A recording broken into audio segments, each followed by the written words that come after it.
This show contains views and opinions that may not be suitable for certain audiences. Listener discretion is strongly advised. A friendly reminder, Mary Jane edibles are not a substitute for actually paying your Lyft driver. Don't forget to tip your bartenders, you filthy fucking animals. And if you've got kinks, we've got links. Don't forget to subscribe, put on your seatbelt, and enjoy the ride.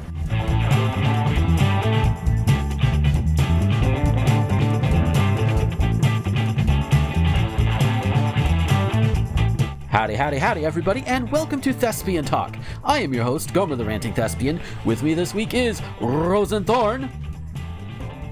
I could be playing Fall Guys right now. Yeah, you could. And also with us is Scolipendra. Hello there. In this past week, how much more have we gone to shit? Well, it turns out a lot. Not to mention, there was this interview that Trump did the night before we started recording this. If you're listening to this on the day it goes live, it was Monday. And there's like this one moment where the reporter just keeps challenging Trump on his bullshit. You know, Trump is saying it was because of this, and the other guy's like, no, I'm talking about this. That's the actual thing that is relevant. And Trump kept on going back, and apparently he can't take challenges very well because, he's a fucking wuss. Yeah. That's the thing about bullies, though. A lot of the times they have some insecurity, and if you prick at that, yeah, you might get a violent response out of it, but you also know that's their weakness. Yeah. Yep. It's like hitting certain Robot Masters or Mavericks in some of the Mega Man games. You hit them with their weakness, and they just go batshit. Mm-hmm. Yeah. Speaking of batshit, actually, before we speak more of batshit, Scully, how has your week been? It's been all right. Been kind of tired for the past week. Yeah. But, very understandably. Yep. How about you, Rosen? I'm fine. So about the usual week then. Yeah, a little sniffly, as you can hear, but I'm good. Yeah. So I ended up dropping a little bit of a bomb in Rosen's server last night, and I didn't have talk about bombs. I did not have the energy to really, unpack everything at the time because it was right as I was going to bed. But I wanted to bring it up. I was thinking about whether or not I wanted to bring it up on the show, and I'm going to, but it's also going to springboard into something else that I want to bring up as well. So, So last night, according to Twitter, about 11:14 p.m., last night being August 3rd, a voice actress by the name of Brittany Lauda, who, among other things, you might know her as Yuzuriha. How do you pronounce it? Yuzuriha, thank you, from Dr. Stone. And also, she voices Audrey in Honey Pop. That I didn't realize. I'm like, wait, she has the Honey Pop hashtag. Look it up. Oh, boy. So, she plays the craft girl, and she plays the alpha bitch. She got range. And I will say this, of what I have heard of her, I'm going to start with something nice, because I'm going to tear into some things, but she does do a good job at her job, from everything I have heard so far. However, she starts off a whole tweet thread saying that fan dubs are not legal, and I had to do that because she uses the clap emojis. You're distributing content you do not own. There are no professional fan dubs. Also, side note that they're called fan dubs because they're made by fans. Of course, they're not professional. Usually, professionals could make fan dubs. That's a whole other argument I'll get into later. If you advertise fan dubs, partake in them, and put them on your resume, you look unprofessional. And that's where I have the problem. Because as Becky ended up pointing out at some point, it's kind of the argument of like not putting fan art in your professional art portfolio argument, which I tend to have a problem with, just on a general basis, and that's mostly because it's still art. It's still showcasing what you can do. as an artist, whether you're drawing, whether you're voice acting, whether you're doing music, whatever. It's a little gatekeepy. Yeah, that's the word for it. It's like if you give me money to dub. Hell, give me money to redub. Let's say Harigu. There are a total of 26 in the TV, and then 12 and 14 half-length episodes for the OVAs. So that's a good amount of work, and the animation's already there. The music's already there. In fact, you can even get the soundtrack and everything, at least most of it, just online somewhere. I know I got it somewhere long ago, but anyway, you got all the other material. You just need to pay the voice actors. That's fine. And you're looking to see, okay, who has some good chops, who does a good job. You're going to look at some supposed, quote unquote, professional portfolios as well. But maybe you want some fresh blood. Where do you go? You go to YouTube. You go to people who do voice acting stuff, whether it's through fan dubs, like Rosen just recently on the site put up the first episode of the JoJo's Bizarre Adventure Abridged, or whatever. JoJo's Abridged Adventure, yeah. JoJo's Abridged Adventure. Thank you very much. But yeah, and in general, it is good. Everybody's got some chops. There are some equipment things, but we all Poe.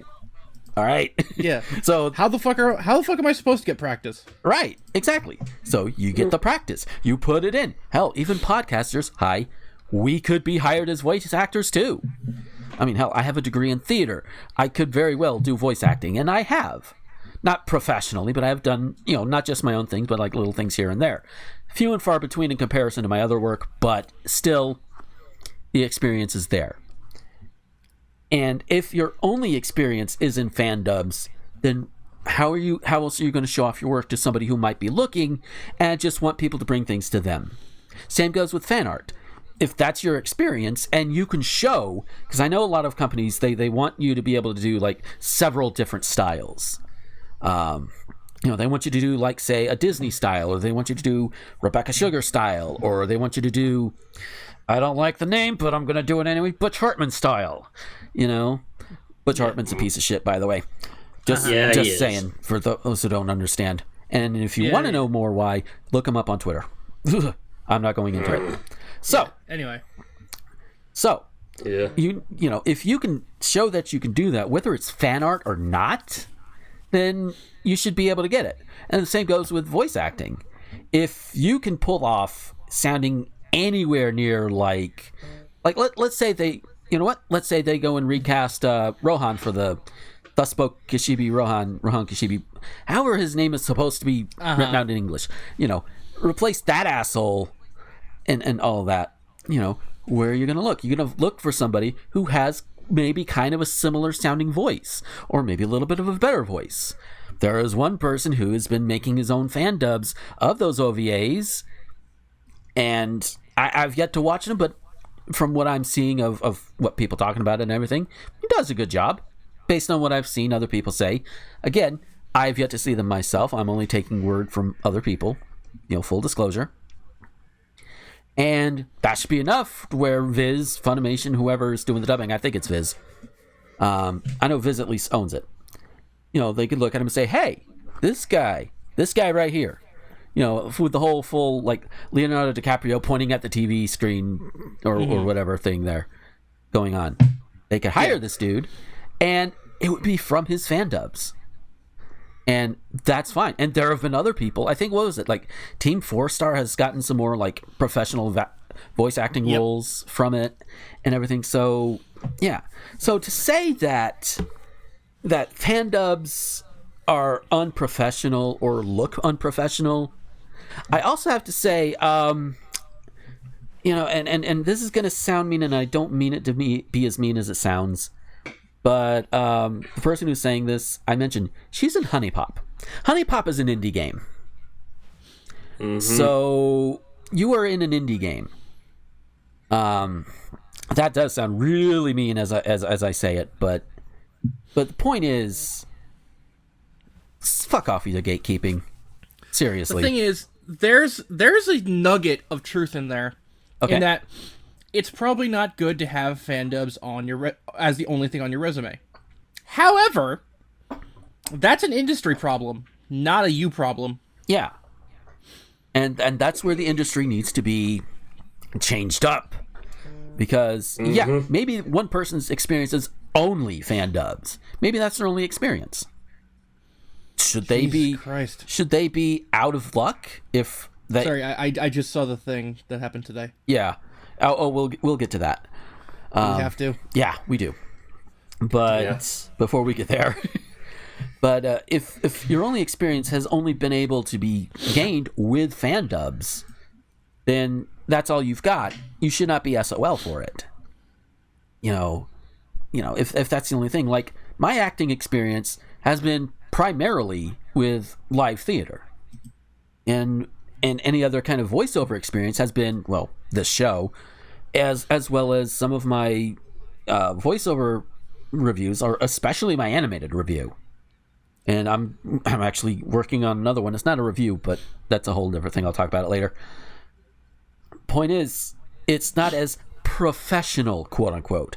Hell, my on-screen stuff is limited to just my own reviews and videos, and the small bit part in an indie movie that was filmed in Panama City Beach. No, not that one. Because I know people are going to be like, wait, was it that one? No. It was not that one. I would not be that lucky. Plus, Plus, I think it came out after. Because never mind. I was going to go into a thing, and I don't have the time right now. Basically, if your experience is limited because of one thing or another, then that's your experience. It should not keep you from getting any kind of professional work, as long as the experience is good and you can show off what you can do. And yes, like Rosen said, it is an industry problem. They need to get their heads out of their asses and evolve with the times. Because the times are, especially right now with the corona times, we have to work from home as much as we can. I'm pretty sure a lot of these voice actors, like the Part 5 dub, the JoJo Part 5 dub, they just finished wrapping it and they're airing it now.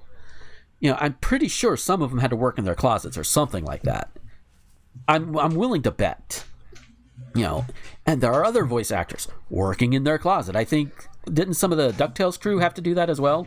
In terms of like voice acting and all of that? So they're making do. And voice acting, especially with the internet, we can do it anywhere. Hell, I could probably set up a little bit better. I could probably dampen this room a little bit better than what it is.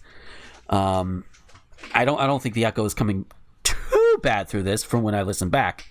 But I also have a semi-decent mic set up.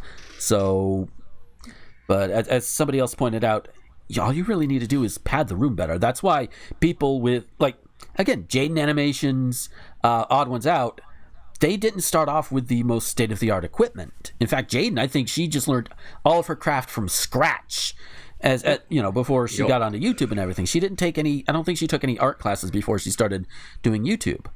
So she started from there and just worked her way up. There are so many ways to get into voice acting if you have the time and the drive to get to it, and fuck anybody who gatekeeps otherwise. Whether you're an industry person, like at the upper top, or somebody who went a different path are now seeing people rise up that didn't take the path you thought they should have taken. So, yeah. So, what do y'all think? I went on a bit of a tear there. I don't know. There's a ton. I can name 3 voice actresses at the top of my head who fucking did fan dubs originally. Okay. Kira Buckland, Christina V, Tiana Camacho. Bam. They're all wonderful voice actresses, and they've landed major roles, and, that gatekeeping asshole can shove it. Yeah. I mean, she's channeling her inner Audrey for that, as far as I'm seeing. Yeah. Not a good thing. And if you've never played Honey Pop, like I said, Audrey is the alpha bitch. Heavy emphasis on bitch. Oh, did I hurt your whore feelings? Yep. Actual exactly. line from the fucking game. Yep. I found it funny when I first played it, though. Yeah, it's like, just, nowadays it's like, what? Yeah. A line that does not age well, and it may have been intentional. Because, while your goal is to eventually seduce Audrey, it's not meant to make her likable at first. Exactly. So, yeah. So, the thing that Rosen brought up was, while we were going through all of this, that happened just today, as the day we're recording this. Fireworks factory exploded in Beirut. Like, damn. And as of right now, I don't have anything else in front of me because it's just that big of news. Holy shit! But yeah, it just exploded. We don't know why. And Scully, according to what you had found, there's at least casualties. I think your last count was in the hundreds, right? Mm-hmm. Yeah, it's just holy shit. And yeah, an explosion big enough to be heard 100 miles away. Holy fuck! That'd be like all the way in Cyprus. Yeah, that'd be like for me if something blew up in Pensacola and we could hear it. Yeah, just goddamn, that is some firepower. No pun intended. Just holy shit! I'm hoping that there are like very little. I hope everybody who is involved is at least alive and on their way to okay. Although with something like this, it's possible that there are some people who died, and if so, then hearts out to the families. But it's just, I just want to know, how the fuck did that happen? Was it just some freak accident, or what? Like. Just God, wow. It does sound like a freak accident. Yeah. Got a ton of fireworks or some kind of explosives. Yeah, it's just, that is horrible. But to move on to less horrible things, at least to begin with. We've got our little meme topics that we've been trying to do for the past several shows. Yeah. So for those who don't know, there was this meme going around that said, "Hey, one like for one opinion about different things." There were 64 different things.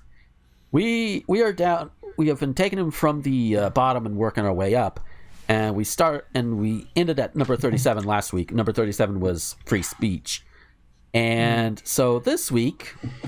We start with number 36, and the topic here is body positivity.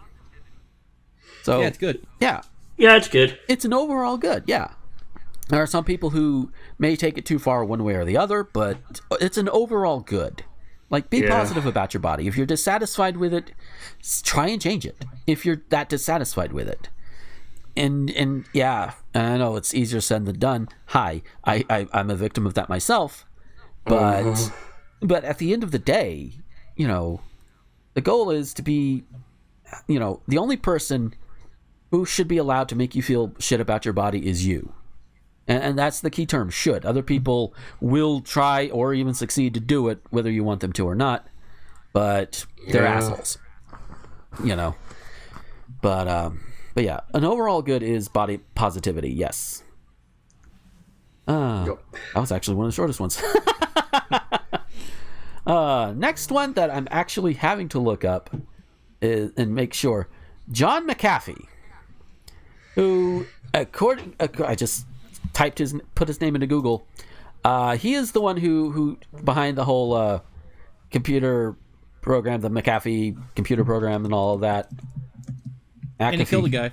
And he killed a guy. What? Yeah. Oh shit! I did not know this. As far as I understand, yeah, he killed a guy. Oh no. But all right, let's look Oh, apparently he's getting involved in politics. Oh boy. Quote, John Mcafee has been ordered to pay $25 million in damages over the killing of his ex-neighbor. Oh, wait. He's just having to pay money? Yeah. Good God. That is peak white privilege there. Uh-huh. Like, rich Jesus. white privilege.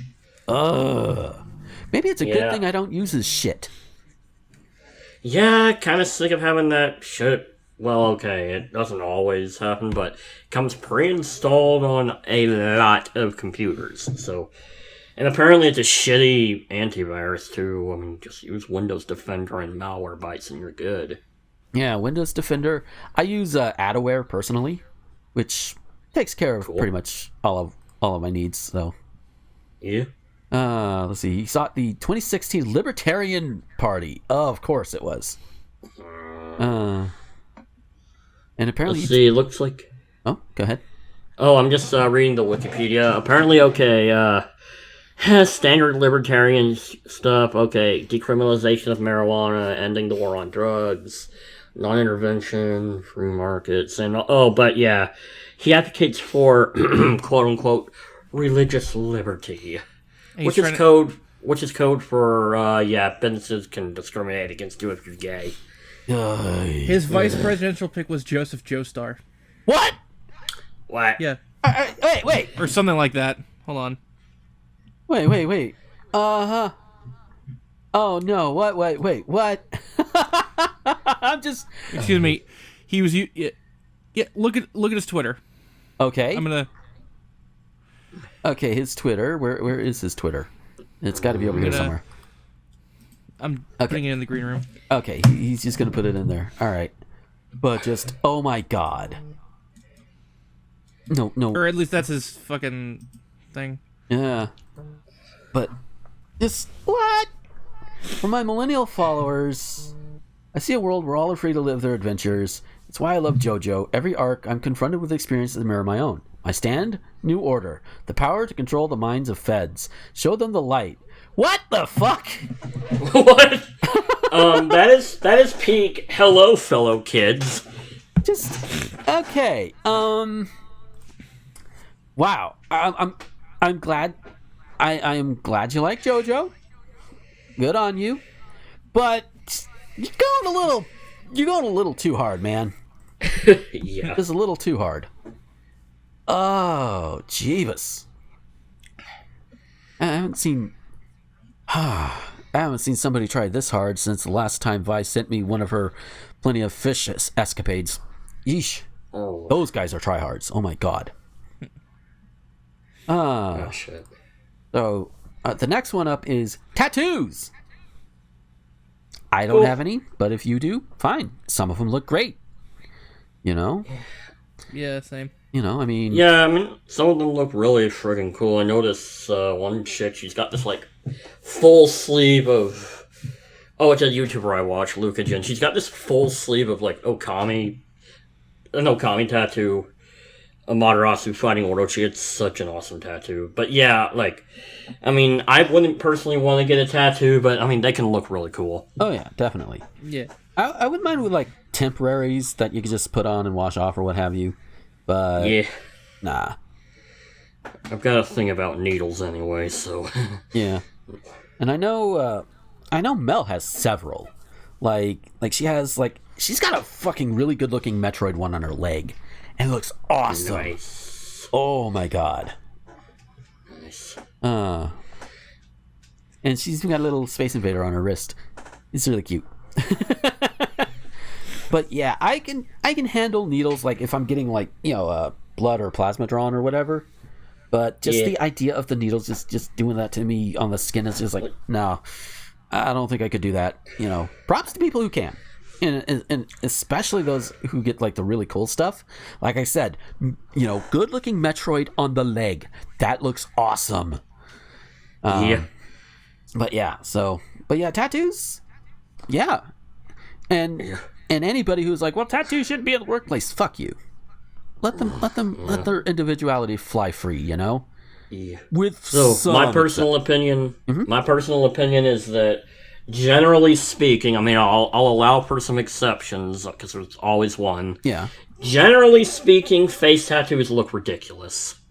Yeah, a little bit, but at the same time, and bear in mind, I am thinking of it from a business owner's perspective here. If you could do the job, I don't give a shit what you look like.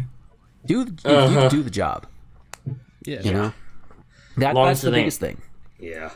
You know, and of course, if, you know, there are some things, just like anything else, there are some big, like, automatic no's.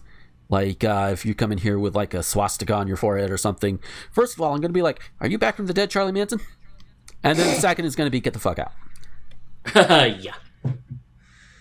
Yeah. Because we don't abide that Nazi shit. We just do not abide it. Kind of to your tap around here. Yeah. So, the last one for this week, Han Unification. Which is not the disassembling and reassembling of Han Solo. Okay. Yeah. So What is it? So I am about to tell you what it is. It is an effort by the authors of Unicode and the Universal Character Set to map multiple character sets of the so-called CJK languages into a set of unified characters. Han characters are a common feature of written Chinese, also known as Hanzi, Japanese, Kanji, and Korean, Hanja. Oh, I don't know enough to have an opinion about this. Yeah, it's basically kind of it's based on that one paragraph that I literally just looked up on Wikipedia. It looks like they just want to unify their characters all into one thing, for ease of translation. Kind of like how you know we have English, you know we have the English words, you know, that we see here. But those same letters are also used in, like, Spanish, French, Italian, German, Yeah. you know, that sort of thing there. And I think that's the kind of thing the Han Unification is going for. And on the one hand, I can kind of see why they would want to, again, ease of translation, you know, allow people to communicate better. That's fine. But on the other hand, you could very well, and again, bear in mind, this is based on very limited knowledge, you could very well be erasing some cultural shit too, and that's not good. We don't need to do that. But if everybody is like on board with it, that would be one thing. But it's just oof. There is some. Well, they do have controversies, but they're a bit of a thing here. But it's a long article. But yeah, so I see what they want to do. Again, in the long run, I don't have enough to really say more than what I've already said. But you know, it could. I understand why they're going for it, but just it could very well possibly run into sorry, we accidentally erased, you know, a significant part of your culture thing. So you know, things grow, you know, cultures grow, cultures change, but we need to do that more naturally and try not to force it if we don't have to. I mean, there are some cultures that do need to be forced to change. Hi, America. Does someone have their phone right next to the mic? My buzz is actually very, very powerful today. Yeah, Which very is loud. Which is weird because my mic stand is connected to my desk, and the way I've got myself set up is I'm in kind of a powered reclining chair, and it has this little desk right next to the, you know, that can just latch into one of the slots, and I can have it right here. So my desk is like maybe half a foot in front of me, and the phone was on the little tray, and for whatever reason, I guess it was louder than what I thought it would be. It was like, you're supposed to vibe and be quiet, not vibe and be loud, phone. And yes, I am keeping that in because that is hilarious. Yeah. Oh. But yeah, so oh dear. And yeah, so that is it for that particular thing. We're going to have 4 more next week. And as I was getting my files ready for the news, I just realized, oh shit, I opened the wrong damn tab. Oops. But while I go and fix the damn tabs and everything, we're going to go ahead and take our break, and when we come back, we will have news. So stick around. Hey folks, we'll get back to the show in a moment, but first I want to tell you about Patreon. Patreon is what I use to get around all of the YouTube adpocalypse bullshit, and while I don't have a lot right now, every little bit does help. And if you like what you hear or what you see on any of my videos or podcasts, head on over there. For as little as $1 a month, you can get all of these things early before anybody else does, and you can get them completely ad-free. Yeah, I know YouTube right now is technically ad-free, but at some point, I'm probably going to get big enough to where ads will start coming in, and those can be annoying, so you want to avoid that, right? If you go ahead and go now over to patreon.com/Gomer21XX, leave $1, $5, doesn't matter how much, you can get all of these. Again, you can get them early, and you get them without ads, even when I reach the point on YouTube to where ads can be put on these videos. So it's a win-win. And you can even avoid the ads that go up on the Anchor versions that go out to all of the other websites that are out there. No ads. It's great. So that's patreon.com/Gomer21XX. Howdy, everybody, and welcome to this little segment in the middle of Thespian Talk here. Again, if you are interested in doing a little 5-minute thing for the show, go ahead and send it on in, either through Twitter or whatever. Just poke at me, and we'll get you in here. And it could be pretty much anything. Just let's try to keep it to 5 minutes. That's a rule I keep myself to. So I will also keep it to you guys as well. But that being said, I do want to address something that's going to come up later in the show. And it's the idea of platform size and how we use our platforms and what can happen if our platforms are used for certain things, or we say certain things on our platforms. And the thing is, this show, Thespian Talk, it's a small enough platform to where we can say certain things, and at the time we're saying them, nobody's going to take us too seriously. And even if there were, odds are they're going to not be able to do anything about anything. So if we say, we'll say some things that if you hear like Alex Jones saying them, or Glenn Beck, or Rachel Maddow, or whoever saying them, if you hear one of them saying it, yeah, that could be taken in a whole different light. But their platforms are bigger. They have more listeners, more viewers, and thus they have the higher likelihood of having the viewers that will go out and do some really heinous shit. We've seen it before. I think, what was it, Sean Hannity and the Dr. Tiller murders or what have you, saying that Dr. Tiller should be taken out, and somebody did that, because Bill O'Reilly said it, so somebody did it, and that's partially because his audience is bigger. Ours is still small and a little more tight knit in comparison. So odds are nobody in my audience is going to go out. I say my audience. Nobody in our audience is going to go out and pull any of the things we talk about a little bit later on in the show. And they do get a little out there. And I fully admit that.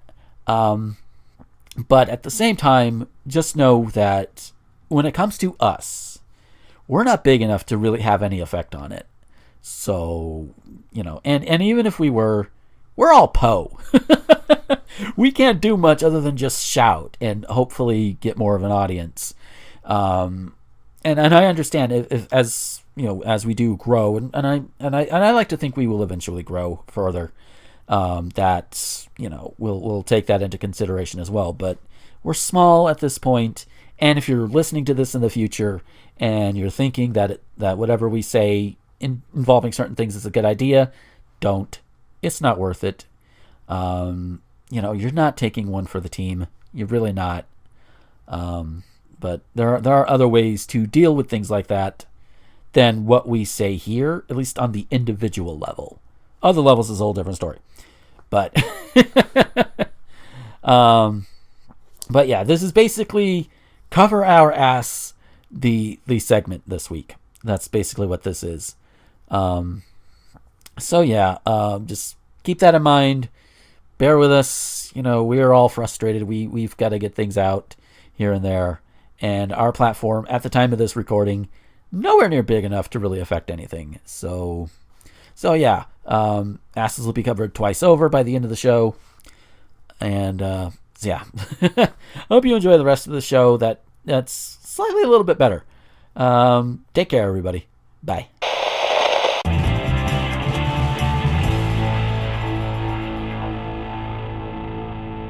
And we are back from our break. And I gotta say, the news of this week it's a little here, a little bit there. And it starts off in my neck of the woods. So our first one is out of Crestview, Florida, which is about an hour or two west of me. The Okaloosa County Sheriff's Office is investigating the fatal shooting of a Crestview area man by his son, who told deputies he was protecting his mother from domestic violence. Good boy.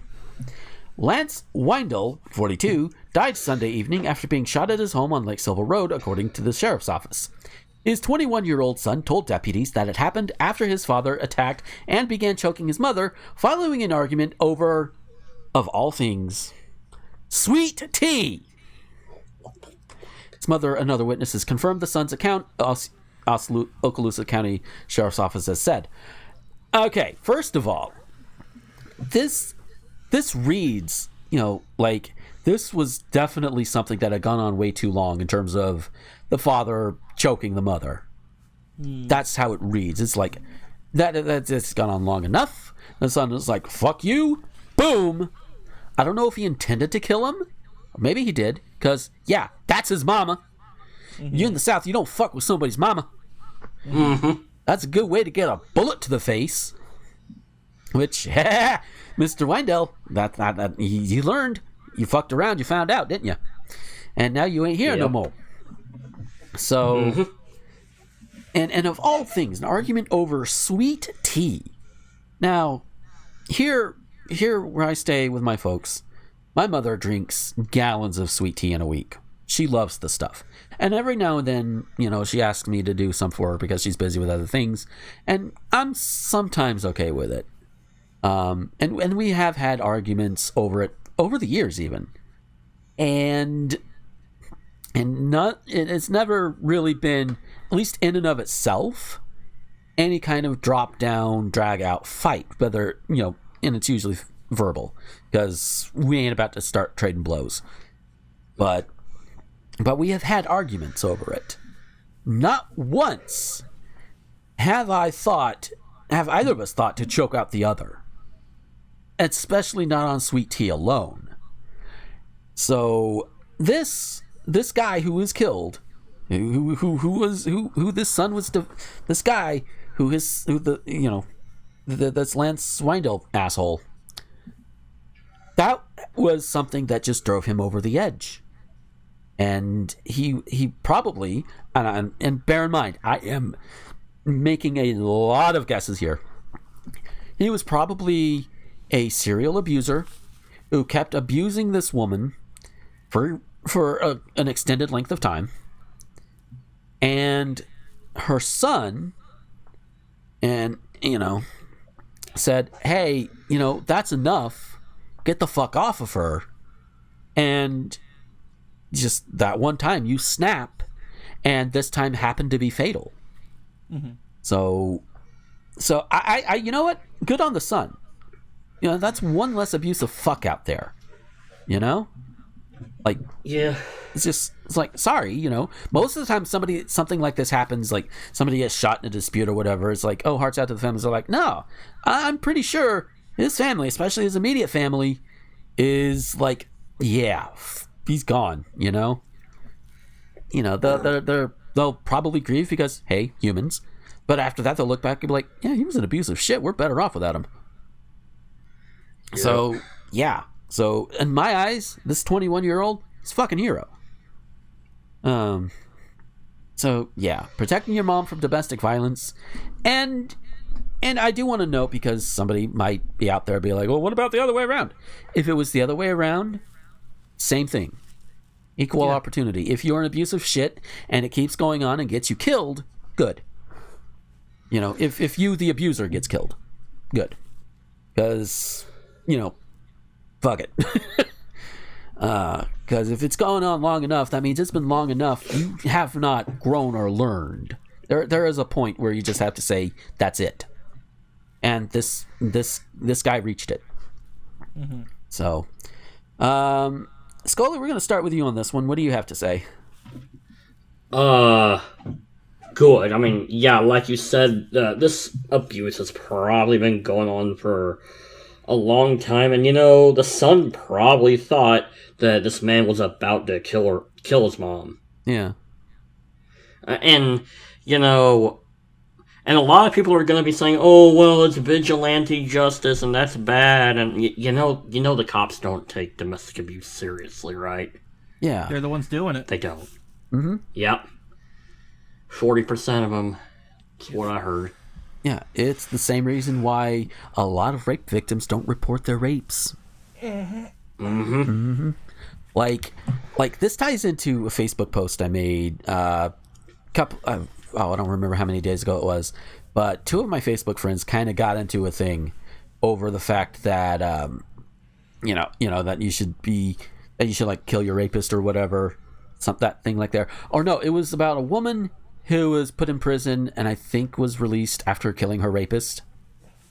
It was basically rapist, death, prison. That's what was involved, and it's a good thing, you know, because fuck that guy.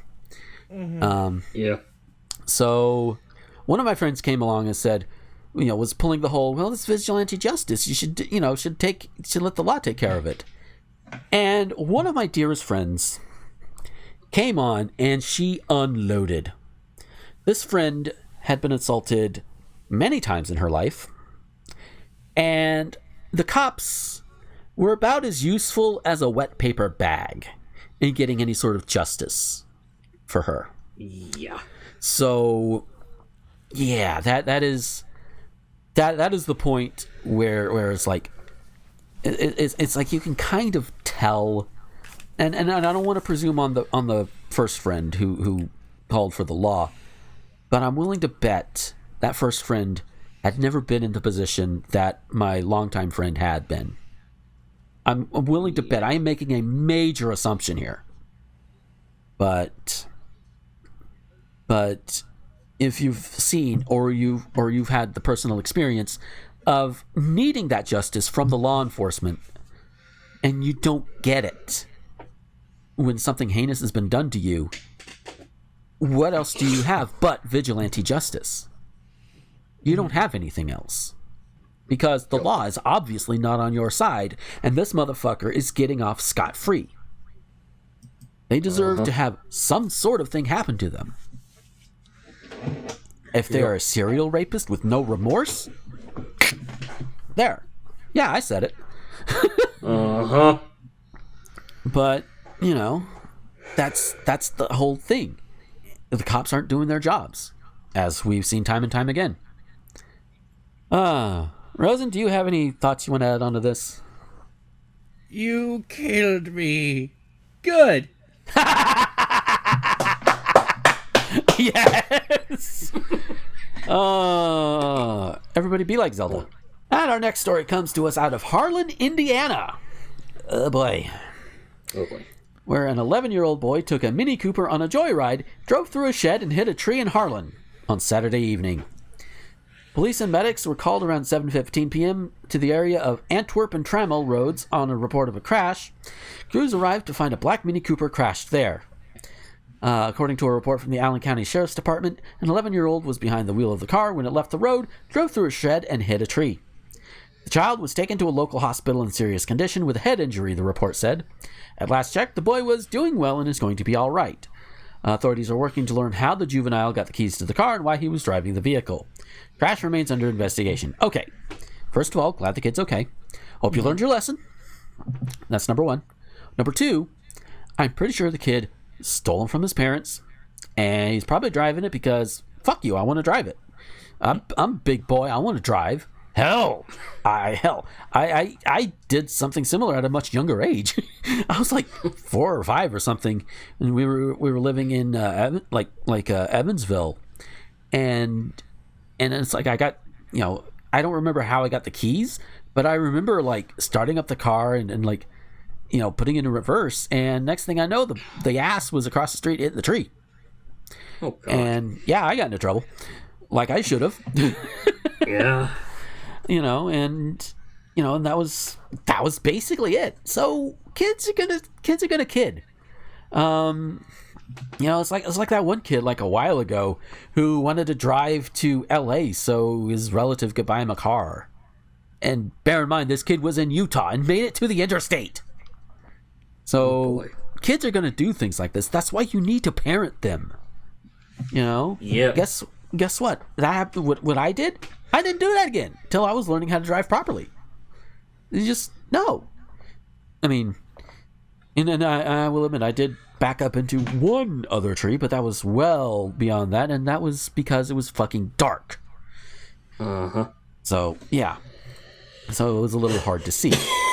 And back then, this was like early mid 2000s. We didn't have the little cameras that you have on the back of some of these cars now. God, I feel old saying that, but that's what we do. But again, glad the kid's okay. He's just gonna kid. Hope he learned his lesson. Rosen, we're gonna start with you on this one. Do you have any words on this? Not really. Just hope he uses turn signals. Yeah. Scully, how about you? Yeah, like you said, it could have been much worse. Oh God, crashing into a tree, that could have ended tragically. I'm just saying. Yeah. Parents might wanna, keep the keys like somewhere where the kid can't get them, just in case. Yeah. Oh. Yeah. I mean, I did some. I didn't. Okay, well, yeah, it's a bit different. I mean, I did want to try to drive a rental boat. I mean, Dad kind of let me drive it. I was like 10 or something. Drove it for a few minutes, but that's a bit different. Yeah. Yeah. And I'm pretty sure Dad was like right there, like, to make sure you didn't fuck up. Yeah. So and that's fine. That's always cool. Yeah. Your dad was being a parent. Oh my God. Yeah. Dude, it was so much fun though, like being on that boat. Oh my God. Yeah. I want to do something like that again. Yeah. Maybe if I have the money and and the corona clears up a little bit more, or at the very least the beaches clear out a little bit more down there, and maybe I might. I wanted to take one of those like jet skis or what have you, whatever they're called, take them out on the ocean or what have you for a little bit, because that just looks really fun. Oh yeah, it does. But speaking of Florida, I've got a news story, but I'm going to put this little thing in between because I noticed this on Reddit, and yeah, it does cross over a little bit with the "What the fuck is wrong with you" that came out the same week. So take a shot. There was some dude in Florida, because of course it's Florida, decided for whatever reason, and I'm going by memory on some of this, but at least in terms of the lead up, decided to leap over one of those barriers and ended up on the hood of a semi as it's going down the damn highway. Surprisingly, the driver, the person who jumped on the thing was fine. But the poor driver, who, by the way, was driving a double trailer, which means, you normally see like the long trailers on the semis or whatever. This guy had two of them. Both trailers individually were a little shorter, but he still had two of them. And that's a bit more dangerous to go and have to swerve around in as opposed to just one. One is dangerous enough. But you could double jackknife on those and your day would be wrecked. Well, that's putting it lightly. So this other couple just happened to see it coming by. They filmed the thing. They filmed it. And there's this dude on the hood of this cab, of this truck, just like doing whatever. And this driver probably panicking because how the fuck do you respond to that? I mean, we understand it because we're outside the situation. But in the situation, it's like, okay, how the fuck? What? Because remember, these trucks cannot stop on a dime. It's going to take a few minutes.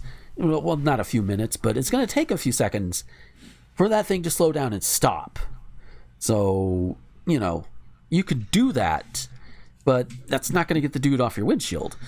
Although you will eventually will, and that's probably the safest thing you could do. This driver, though, decided, you know what, I'm going to swerve and try and yeet him off of here. And it's like, dude, no. That is the wrong way to go about it. No. Just no. No. I originally saw it, and I put it in my dedicated trucking channel on my own personal server, which by the way is called With My High Heels On, because of course. And if you're in my Thespian Talk server, it's actually going to be in the What the Fuck channel, so you can see it yourself. But just, oh my god. And I know Rosen and I both saw it on What the Fuck Was Wrong With You last night. I think we're both kind of in agreement on that one, aren't we? Yeah. Yeah, it's a big ass clusterfuck. But I wanted to note that because, yeah, if you're a truck driver, don't swerve, don't do that. I don't care if you got a dude on there, don't swerve. You can slow down and stop, and then peel the dude off later. All right. So,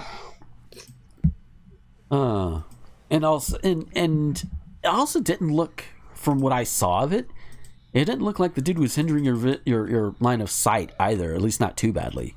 So you could pull over safely. Just saying. Oh, so I can't go faster. It's a Geo. Oh, so yeah. To keep with the whole Florida thing, this one happened in Lake City, Florida, which if you're ever going from Georgia on down to Orlando or Miami, and you're coming from Atlanta, you'll pass through Lake City. It's right at the crossroads of I-75 and I-10. That's your Florida geography lesson. A man from Jacksonville is placed in jail after police say he broke into a home while completely naked. Lake City police say one of the home's occupants heard a noise, and when they checked what it was, they found the 44-year-old Willis Hudson crawling into an open window. The homeowner ran into the other room to alert another of the home's occupants. The second occupant began to fight Hudson while the first ran to a nearby house, according to the police. During the altercation, the homeowner stabbed Hudson in the neck with a knife, then fled the home. That's one way to do it, and obviously Hudson's still alive, so... Hudson chased the two with a chair to the second home, according to the police. Well, regardless of anything else, I think chasing somebody who stabbed you in the neck with a chair, I think that's a reasonable reaction. Just a thought. Yeah. Regardless of anything else. When he was unable to make entry, Hudson fled to an SUV driven by a woman. Outside of the first home, investigators located clothing and a wallet belonging to Hudson, according to police. Baker County deputies located Hudson, who had a cut to his neck consistent with being stabbed, and placed him under arrest. He's charged with burglary and battery and attempted burglary to a dwelling, causing over $1,000 of damage. Whoa! Damn. It's okay, number one, why naked? Why? Meth. Probably. Yeah. You're gonna end up leaving more of your DNA around, just by accident. Because let's assume, because your skin, you flake off or whatever, that could be left around. That could be DNA. You could accidentally cut something that normally wouldn't be cut if you were wearing clothes. That's some DNA evidence. And of course, the other one is if you're wearing clothes, you could also tear your clothes and leave a scrap behind, and they could find you that way. But that's few and far between, as far as I know. I could be wrong. Maybe I am. And here I am telling somebody how to burglarize properly when you really shouldn't be. But at least you had a getaway vehicle. That's points for that. Points for the getaway vehicle.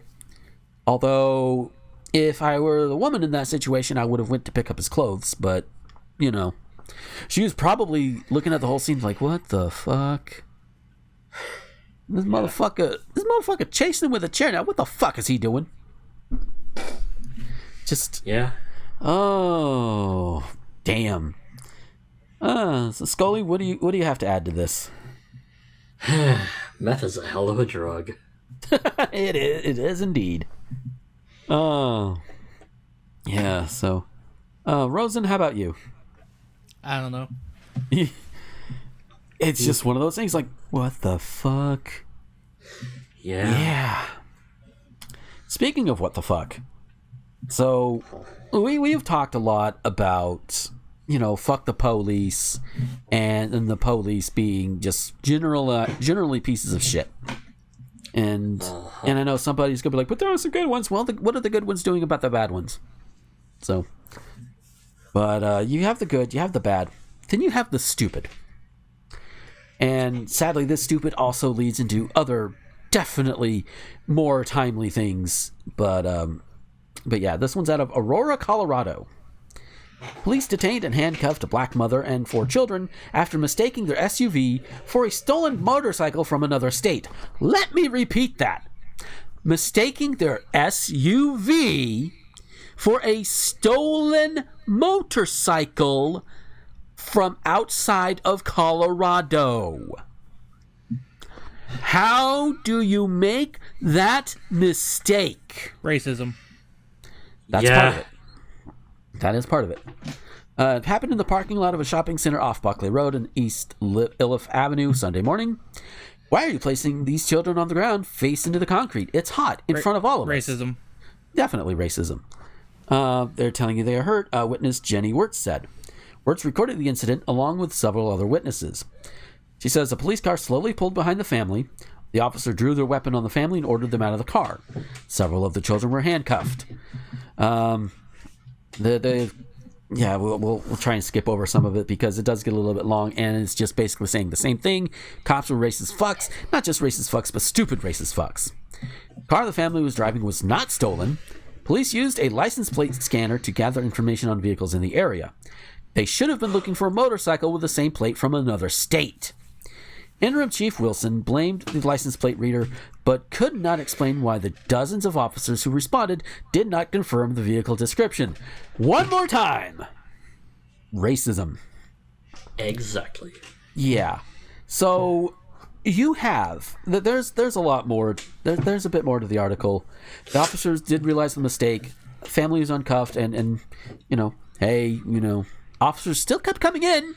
Because they're like, oh my god, are we going to have a lynching? Are we? I am hyperbolizing, but only slightly.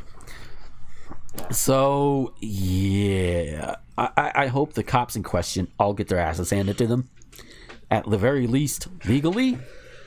You know, they do not deserve their jobs if they're going to let their racism scan. You know, not scan, but what is the word I'm thinking of? Well, I was going to say color their views of work, but that's an unfortunate wording.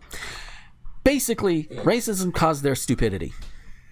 Mm-hmm. It's basically what it is. It's like, oh, hey, that's a stolen vehicle. They're black.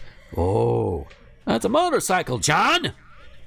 That's what we're looking for. We're not looking for a damn SUV. So racism breeds stupidity. Yep. I just hope these cops lose their jobs and their pensions. Fuck them. They don't need to be cops. You know. I mean, I am also of the defund and abolish the police as we know them, but we'll take steps as we need. So yeah. You want to start us off with this one, Rosen? It's racism. Moving on. Short and sweet. Scully, how about you? Yeah, I don't buy that they thought that SUV was the stolen vehicle. They just cooked that up as an excuse to arrest a black family. Yeah. And the thing is, it makes them look even stupider. Uh-huh. You know, hence, racism breeds stupidity. Because they're thinking, oh, we're going to do good. We're going to purify the white race, blah, blah, blah, blah, blah, blah, blah, or whatever racist bullshit they're thinking. And instead, they're not thinking about how stupid it makes them look. You fucking morons. So, yeah. Racism breeds stupidity. This brings us to our last story. Remember how I said, fuck the police? Yep. Well, apparently, in Colorado Springs, which is just a couple hours south of Aurora, you don't have to be Nostradamus to realize that Michael Sexton isn't a favorite among the authorities in Colorado Springs. For the second time this year, Sexton has sued the city and its police department for violating his constitutional rights. His first complaint, filed in January, was prompted by an incident in which he flipped off an officer. The second, put forward last week, involves Sexton's arrest over the use of the word fuck in phrases such as fuck the police. The latter exchange was captured in a video. At one point, an officer says, "I'm more than happy to have you stand there and yell. However, yelling the word fuck is like that is coarse or offensive language." Fuck you, dude. That's what I gotta say to that. In response, Sexton asks, "Do you want to lose in court? Do you really want to take that to court and lose in court? That will not stand up in federal court. The Supreme Court will slap that in the face. Slap that in your face. Thank you. Court, court, court, court, court." I just had to get all the courts out of me. The city's response to the new lawsuit, delivered via email, reads, "Colorado Springs Police Department appreciates Westward reaching out to our organization to discuss this incident, but we are unable to speak on any matter that is under litigation." Because, of course. Attorney Andrew McNulty, I almost read that as McNutty, that would be very unfortunate naming, of Denver-based Kilmer, Lane, and Newman, LLP, who represents Sexton in both cases against Colorado Springs, describes the arrest as an obvious free speech violation, and it is not the first time Colorado Springs officials have arrested and maliciously prosecuted Mr. Sexton and others for simply criticizing them. That is one of many parts of the problem of the police. They can't handle criticism. They get it into their heads that they have the power, they have the authority. They think they are above the law. No, motherfuckers. You are there to enforce the law, yes, but you are not above it. So, and if you're doing a shit thing and getting away with it, yeah, we're going to call you a fuckhead. We're going to call you pigs. We're going to call for your resignation. We're going to call for your firing. We're going to call for anything we can to make sure you actually pay some sort of a penalty. Sexton's YouTube channel is called Pikes Peak Auditors, and it's dominated by videos in which he records police interactions in ways that can be provocative. Even when you're provoked, you are an officer of the law. You are supposed to be better than to, kind of sink yourself down to arresting somebody because they said, "Fuck you, piggy." You're supposed to be better. You're not, but that's why we need to abolish and defund the police as it is now. But as indicated by his remarks, he has a keen understanding of free speech law, which the most recent lawsuit underscores by a way of introductory passage that references 1971's Cohen versus California, in which the U.S. Supreme Court ruled that Paul Robert Cohen was not guilty of disturbing the peace simply for arriving at a courthouse wearing a jacket emblazoned with the phrase, "Fuck the draft."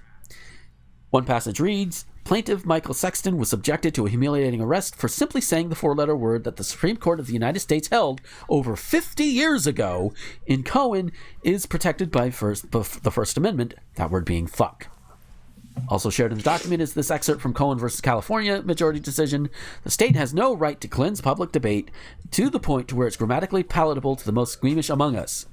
For while the particular four-letter word being litigated here is perhaps more distasteful than most others of its genre," who fucking cares? Yeah, it is nevertheless often true that it's basically it's the state say it's basically this decision saying, yeah, the state cannot say, "You said the word he did," and expect anything to happen. And that also ties into another thing, when it comes to like debates or whatever. And you definitely see it with like your presidential debates and such too, to where like, if you say like certain words, you're automatically, your argument is destroyed, blah, blah, blah, blah, blah, blah, blah. It's like, no, fuck you. If I'm going to debate against, say, Donald Trump, not that I ever would, he is so far beneath me, he's not worth it. But let's say for the sake of argument, I would. I could say, yeah, you know what? This man is fucking destroying our fucking country. And if people want to clutch pearls over that, then fuck you too. Don't focus on the word, focus on the words I'm using, yes, but if I'm going to use the word fuck to enunciate or punctuate something that is going to help me make my point, then I'm going to use it. You should be allowed to use it. And in fact, as far as I'm concerned, you are. I'm just going to jump down to the last paragraph of this story. Of the latest Sexton case, McNulty contends that there is little separating authoritarian regimes in Colorado Springs when it comes to censoring individuals for criticizing the government. The First Amendment is under attack in Colorado Springs, and citizens like Mr. Sexton, who are willing to stand up for their rights, are the only bulwark against Colorado Springs' repeated tyranny. Yeah, because he is not wrong. McNulty is not wrong. Because look at Trump. Like, do I have to? Well, sadly we do, because he's everywhere. God damn it. Yeah. But like he was wanting, what was it? Like he was wanting to go after Twitter because there were anti-Trump hashtags, and he thought it wasn't fair because everybody should love me because I'm Donald Trump. I don't care. Donald Trump, your presidency was ill-gained. Piss off and die. Yes, I am saying that on the show, and I am not cutting that out. Fuck off.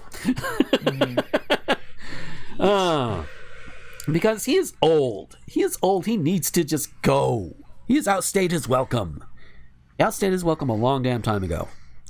But, with that being said, what he did there, with the whole going after Twitter or whatever, that is an actual attack on the First Amendment. Because whether we like it or not, he is a government official, and high-powered government officials, according to the First Amendment, should not be abridging the freedom of speech. You know, that's why Trump doing this is a bad thing. Twitter doing it is not a bad thing in terms of the First Amendment. Twitter, a private company, can do that. That's fine. Trump, the president, cannot. Not legally.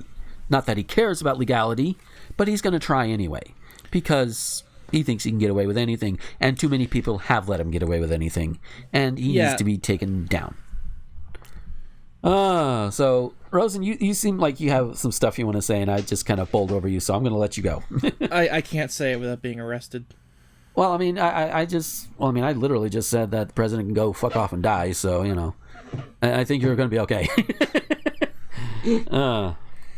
Do you? I think so, but Okay, then we need to overthrow the government and kill every Republican. Okay, I mean, I would say some, but in general, mainly because I don't want to be. They're the new Nazis, and like the Nazis, all of them need to be dead. That's fair. Okay. Yeah. So what? How about you, Scully? Fuck. Yeah, fuck is a good word. It's a versatile word. Fuck Yes. Fuck them all. Yeah. Fuck them. Yeah. Oof. Yeah. God, it's like, oh, you can't say the F word. That's oh my God, that's disturbing the peace. It's gonna kill people. The F word is literally killing people. How? Meanwhile, yeah. Yeah, meanwhile, Portland is still under, like, I think at this point, day 70. By the time this goes up, it'll be up to, like, to day 71 of protests. And protesters themselves have been 99% peaceful, if not 100% peaceful. The violent escalations have been from the local popo, the feds when Trump decided he wanted to try and take over Portland. You know, that Also, sort of for thing. my own legal sake, I am not going to do anything about the things that I've said. Yeah. I'm not going to act on them. Yeah. Yeah, and that is I'll leave it to other people. Yeah, that is something that should be made. I will go ahead and make clear here for all of us here. When we do say things like that, it is something that we feel should happen, but we don't have the power, manpower, money power, or anything. We can't really do anything about it. We don't even have the reach of Alex Jones. So Yeah. You ever see the show The Whitest Kids You Know? I think so, yeah. It's like that bit. Did you know it's illegal to say? Yeah, I'm linking it. I can't say it because it's illegal to say. Yeah. Crazy illegal. Yeah. Super illegal. Yeah. But yeah, and Yeah, you want to talk about a First Amendment thing? Oh, wait a minute. Yeah, but freedom also comes with responsibility too. So if any one of us on this show or anything like that, we go off and we say something like that, realize we don't have the power to actually get people to put that into practice. We really don't. So this is a big case of covering our asses, yes, but also just understand we don't have that kind of power. We're not that big a show. Yeah. I've looked at the numbers. Trust me, we're not that big a show. But yeah, just a lot of it is venting, and a lot of it in our venting we do say stuff we really do believe, but it's more than likely not going to go beyond that. It's just not. That's all there is to it. So with our asses covered, we'll go ahead and get on out of here for this week.